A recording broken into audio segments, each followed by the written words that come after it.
wabarakatuh. Selamat beraktivitas teman-teman semuanya.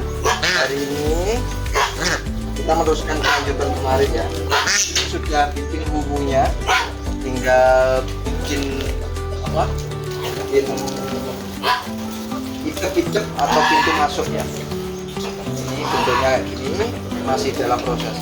Nah, tele itu yang kecil teman, versi kecil. Ini sudah jadi. Nah, cuman kan kedetailannya belum di shot kemarin, makanya ini saya bikin nanti biar di shot kameramen ya. Nah, bentar.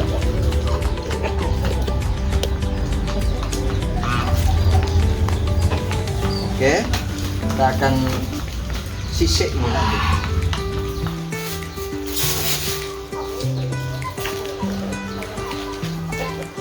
Satu, dua, tiga, empat, lima, enam,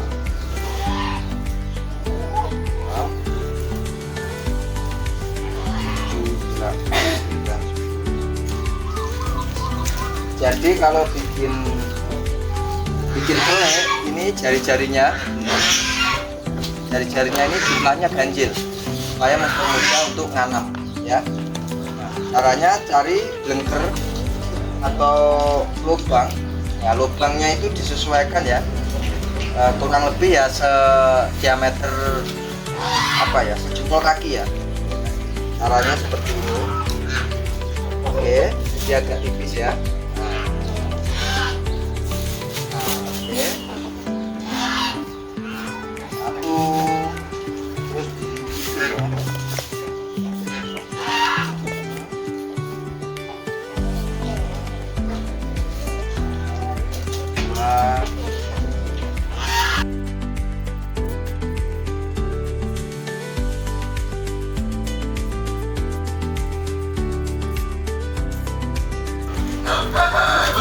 Jadi teman-teman, hari ini tuh ilmu kearifan lokal itu sudah mulai luntur, mulai generasi kita yang tidak mau ya mempelajarinya. Contoh seperti yang saya bahas kemarin, motong bambu itu ada hitungan hari. Kalau asal motong bambu, hasil kerajinannya itu nggak awet, dipangan kotor, pangan rayap, gampang lapuk. Nah, itu kearifan lokal yang mulai ditinggalkan. Itu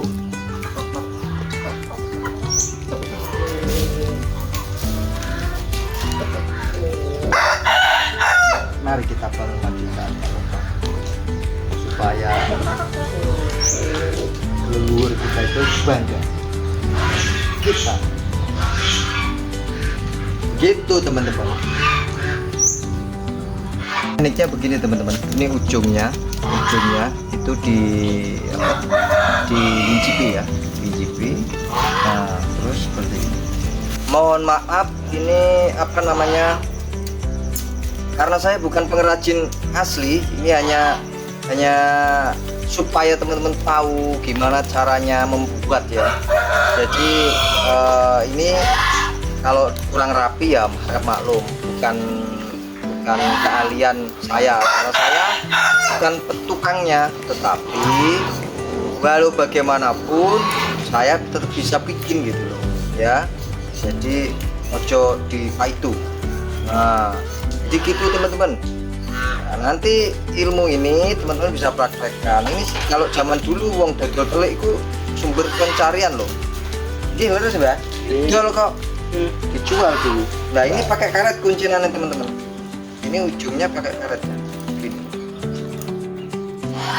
Tekniknya seperti ini.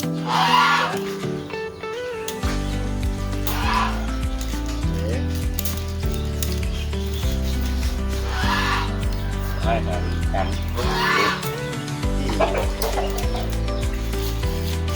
Buat narik seperti ini kurang lebih.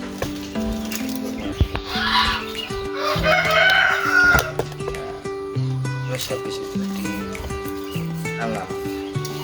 Oke, cara nganamnya cari yang paling halus sekali dan tipis.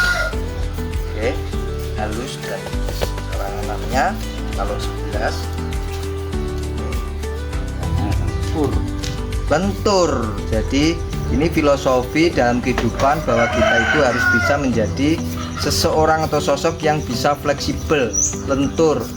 Bahasanya ojo kaku-kaku, soalnya nek kaku-kaku gue awake dhewe gak iso di kehidupan ini. Jadi ya problematika di sosial hidup bermasyarakat tuh ya enek wong sing kaku,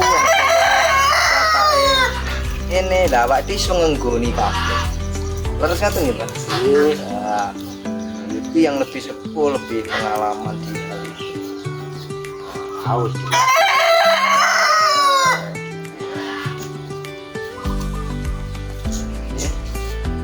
Ini dibikin selentur mungkin.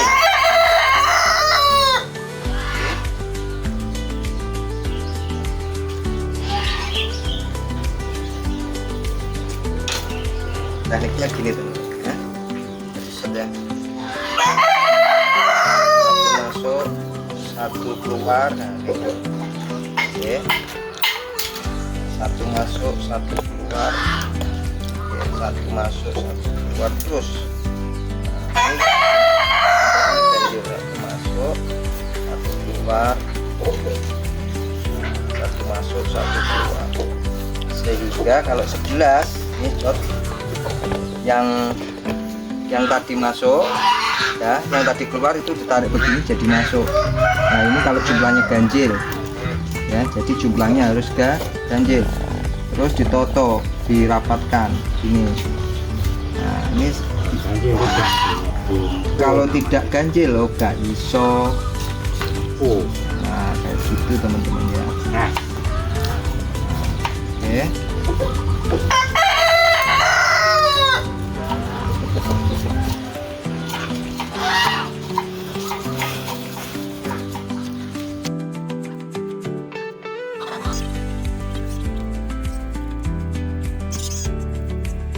Ini kalau yang buat nganam ini namanya iratan, teman. Kalau di tempat kami. Terus nih, Pak. Iratan. Jadi iratan ini. Nah, ini tekniknya bambunya itu dijemur sebentar. Tekniknya bambunya dijemur sebentar. Supaya agak halum. Semua harus ada teknik.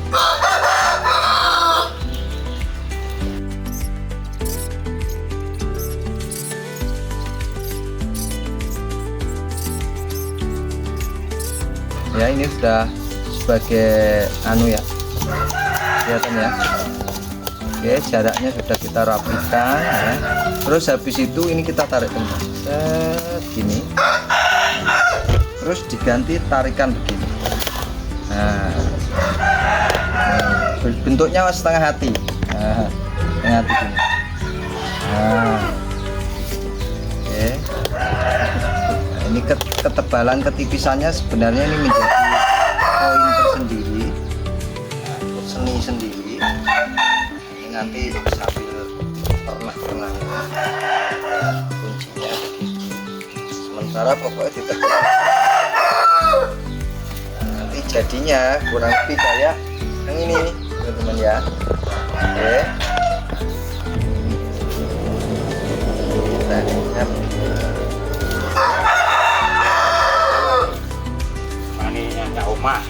memang alat itu penting, Mbak. Alat itu sarana. Kalau enak kayak marahin. ya, kalau alatnya kecil, gue bisa sisa ya pecah kabeh.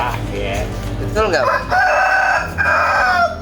Makanya kadang itu kita melihat profesionalnya tukang itu dari alatnya, Mbak. Kalau dia alatnya itu wis ready, bagus, yo hasilnya pasti bagus. Pasti rajin, betul. Nah, kayak gitu, rapi.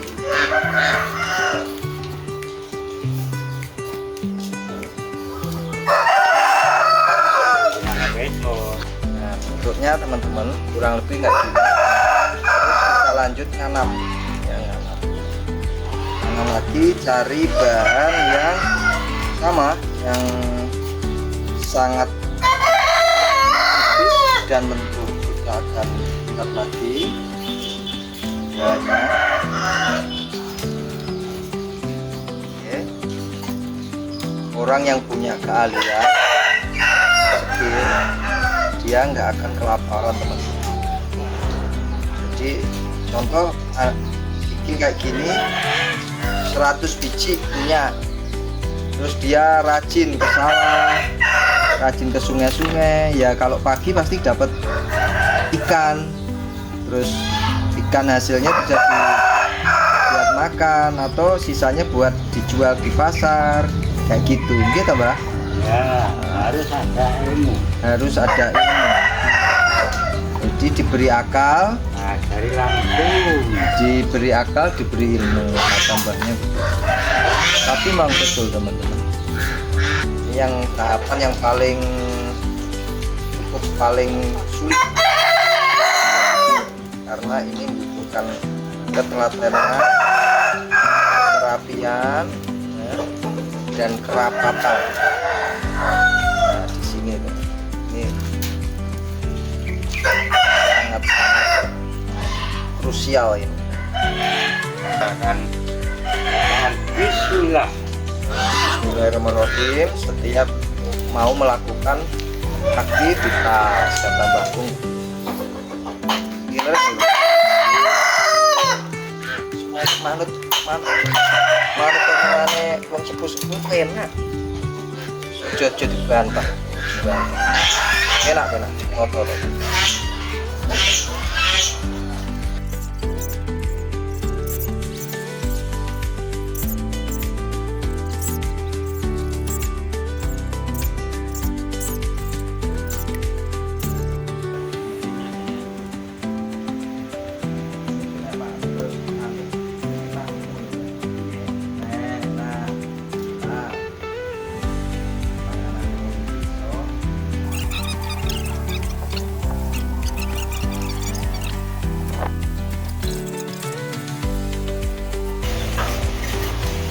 Jadi kalau iratannya ini elastis, maka ketika ditekuk-tekuk begini itu nggak patah teman-teman. Nah ini dibutuhkan kerajinan, ya, daripada mengrajin itu sendiri yang kuat. Balik-balik kena telaten.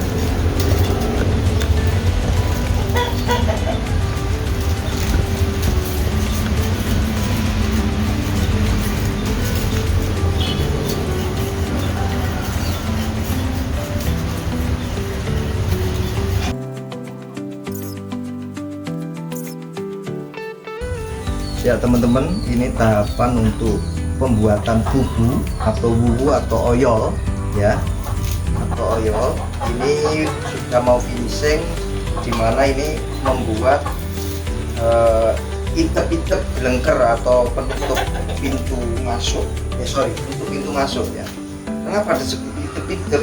Wong Jawa ini Bisa masuk, nggak bisa keluar. Bisa masuk nggak bisa keluar, supaya pegas ini ujungnya ini kayak lentik sekali, disebut itep-itep. Ini lemes sekali, lentur. Nah ini seperti itep-itep di sebelah sana nih, kotak gadok apa enggak? Nah gadok nanti kita ujikan di bulan yang akan datang di lapangannya, nanti gimana hasil yang sudah kita buat ini, apakah bisa menangkap ikan. Ya, ikutin terus Surobolang yang baru mampir jangan lupa subscribe, ya, subscribe ini gratis.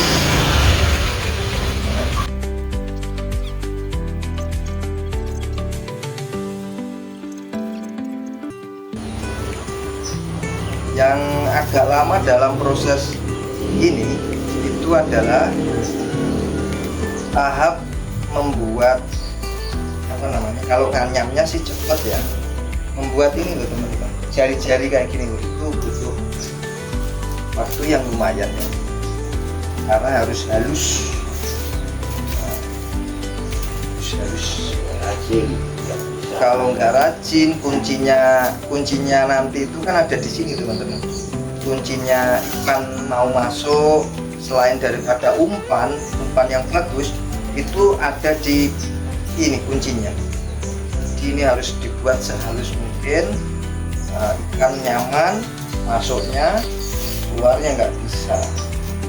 Kalau di air deras itu mungkin hitungan jam ya kita bisa dapat ikannya Mbak ya. Tapi kalau di air tenang biasanya itu ditaruh pagi hari ya Mbak ya, pagi hari atau sore hari, nanti ngambilnya pagi. Itu proses bubuk gitu teman-teman.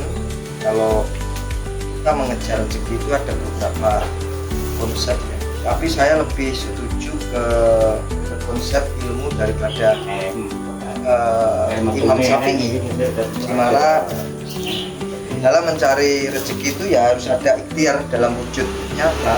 Kalau saya karena ada satu hadis ya, hadis Quran ditulis di situ, sesungguhnya Pak aku jadi ceramah. Dilanjut, sesungguhnya aku tidak akan merubah nasib kaumku kecuali dia merubahnya sendiri. Maksudnya ya kita harus ada ikhtiar untuk mewujudkan itu. Maksudnya sih seperti itu. Jadi kalau kita mau mendapatkan sesuatu, intinya harus ada ikhtiarnya gitu. Oh, gitu Mbak. Ini sudah sampai pengerjaan hampir jadi ya teman-teman. Ini bisa dipakai juga untuk nanti kalau yang besar ini itu di perairan dalam. Nah, ini versi agak besar. Kalau yang ini biasa kita pakai di sawah-sawah ya, di sawah-sawah gitu ya teman-teman. Ini nanti ini belum finishing ya, ini ditekuk begini plek, terus dianyam lagi. Ini terus dianyam lagi. Ini nanti dianyam lagi, sudah bisa dipakai ya. Nah, ini begitu. Nah, sumpelnya apa? Biasanya sumpelnya di depan ini penutupnya itu biasa kita pakai apa namanya? Itu teman-teman, laras gedang plastik kayak gitu bisa. Nah, ini nanti gini, terus ini dianyam lagi. Set. Oke, seperti ini yang untuk sawah, dan ini di perairan dalam. Nah, ini ukurannya nggak besar ya, ukurannya nggak besar. Jadi kuncinya dari sini, nanti masuk seret gitu ya. Di dalamnya ada pakan ya, pakan. Jadi dia akan nyari sendiri, otomatis ngaluri instingnya. Karena dia nggak bisa masuk, maka dia akan cari lubang. Nah, ini namanya gesang. Gesang, boleh di zoom aja mas. Oke. Nah, jadi nanti seperti ini prosesnya. Atau juga ini nanti bisa dipakai yang namanya untuk uang podcast atau apa ya, itu sebagai tempat ikan. Jadi nanti membawa ikan seperti ini, itu nanti kasih tali begini. Jadi kalau kita dapat ikan, masukin. Oke, ini cara tradisional. Dan nanti kita akan aplikasikan di session bulan berikutnya supaya teman-teman tahu. Jadi ini adalah kerajinan tradisional yang digunakan leluhur kita dari zaman dulu ya, ketika belum ada modernisasi. Tetapi saya pribadi lebih condong kita kembali ke sini ketika kita menangkap ikan atau mencari ikan. Kenapa? Karena ini sangat-sangat menjaga ekosistem daripada perikanan, habitat daripada ikan di air, jadi di perairan. Jadi habitatnya, ekosistemnya akan terjaga. Beda dengan kita nangkap setrum, nangkap jaring, nangkap pakai potas, pakai racun, beda. Pakailah ini. Yang kedua pakai ini, bubu ini. Nanti kita akan sampaikan perkembangannya untuk penutup apa? Penutup itep-itepnya. Jadi itep-itepnya itu, wah ini, ya ini lubangnya. Nah ini nanti lubangnya pakai itep-itep. Ini belum selesai. Nanti kita akan sampaikan ini kayak gini. Nah, ini, nah ini tepido. Jadi ini nanti kita rangkai, ya. Itu taruhnya di sini teman-teman. Nah, di sini. Nanti kalau udah jadi ya, ini belum jadi. Nah, ini saya praktekin supaya teman-teman nggak penasaran. Nah, ini seperti ini. Jadi nanti konsepnya ikan itu masuk, ya, bisa masuk tapi nggak bisa keluar. Kalau sekarang itu menggunakan tegas ya, tegas atau pit. Ini enggak, ini kita memakai pintu ini, jadi nanti dirakit sedemikian rupa, bentuknya kayak gini. Nah, ikannya bisa masuk tapi nggak bisa keluar, karena ketika keluar itu dia tertutup oleh hitep itu. Jadi nanti jadi sampai bisa lihat. Ikutin terus tahapan selanjutnya ya. Terima kasih.